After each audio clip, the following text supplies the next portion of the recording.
তো এই ড্রামার শুরুতেই আমরা গল্পের নায়িকা মিনাতোকে দেখতে পাই, যে কিনা হা করে তখন ঘুমাচ্ছিল।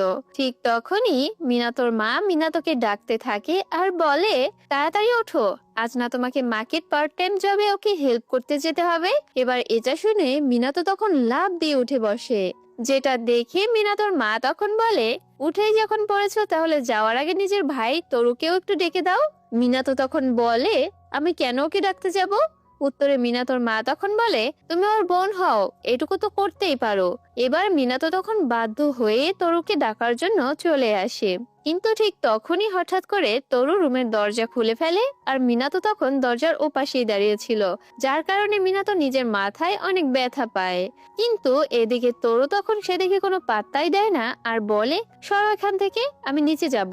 মিনাতোর এটা দেখে খুব রাগ তো হয়, আর মিনাতো আমাদেরকে ব্যাকগ্রাউন্ডেও তখন বলতে থাকে, এই তরু নামের ছেলেটা আমার স্টেপ ব্রাদার। তরু দেখতে কিউট হলেও ও খুব শয়তান একটা ছেলে। এর কিছুক্ষণ পর তখন আমরা মিনাতোকে নিজের বান্ধবী মাকির সাথে দেখতে পাই। মাকি তখন বলে, তোর ভাই তরু কিন্তু অনেক বেশি হ্যান্ডসাম। মিনাতো তখন বলে, তাতে আমার কোনো কিছু যায়